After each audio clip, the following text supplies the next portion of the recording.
Hi, today I'm going to be talking about Chapter 3 of Reading, Writing, and Learning in ESL. One of the things that I focused on was differentiated instruction when it comes to English language learners. I thought it was interesting how they broke it down as far as the process goes. Before instruction, you have to determine prior knowledge and the strengths of a student. So that goes along with learning and getting to know your students well. So you have to know what they're good at, what they're not good at.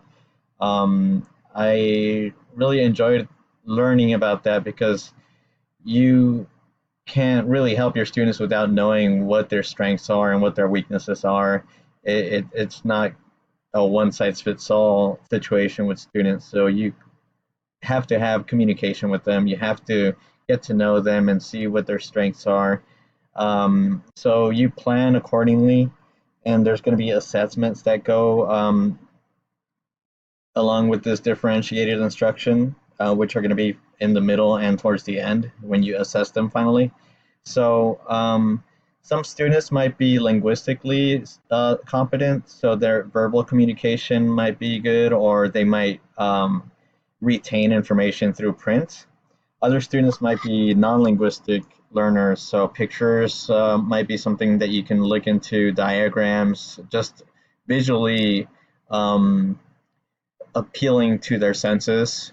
Physical and kinesthetic learners, I kind of don't really agree with this process. Clearly, you can demonstrate and pantomime certain words or phrases, or just make gestures, which kind of I guess pronounce what you're trying to demonstrate, but I don't really see how you can really incorporate so much demonstration in your lessons if you were maybe like it says here, like a drama teacher perhaps.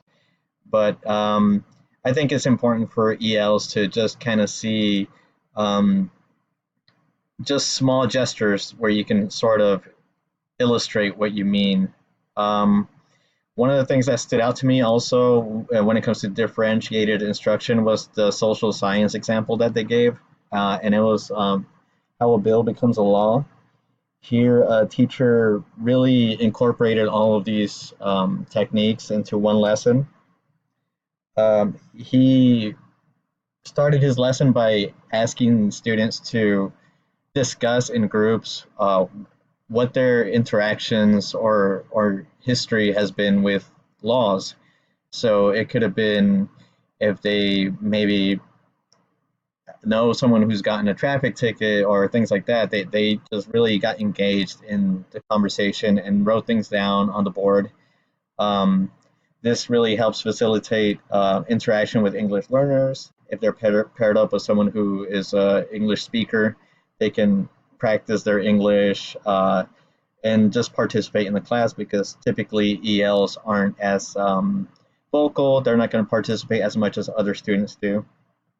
Furthermore, um, they were given instructions and told that this discussion was going to be rooted in the overall discussion of how a bill becomes a law. So they have to keep that in mind, and they were going to eventually use that knowledge to create their own law or see if they could change a law that's already in the books. Um, Vocabulary was also critical in this lesson. So again, it went into the print or linguistics aspect of differentiated instruction. So they had keywords like House of Representatives, Congress, Senate, bill, those types of things that they had to keep in mind the entire time. And yeah, I just thought it was also relevant to my major because I want to be a history teacher. So it's just one of the ways that I can really appeal to these varied forms of differentiated instruction and sort of address English learners at the same time. Another one that I zeroed in on was cooperative learning, and the jigsaw activity was interesting to me because I see it being applied even in my methods class where one segment of learning is assigned to a group member and they're required to become an expert. So you just kind of break one big group project down into, say, there's a group of three. One student would be required to read one chapter, the next one would read the second one, and so on. And they all just synthesize this information and break it down into um,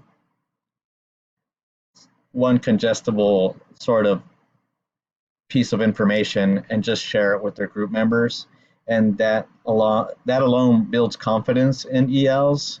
They're able to communicate and cooperate with their peers. And of course, they're going to be assessed by their peers. They're going to get feedback.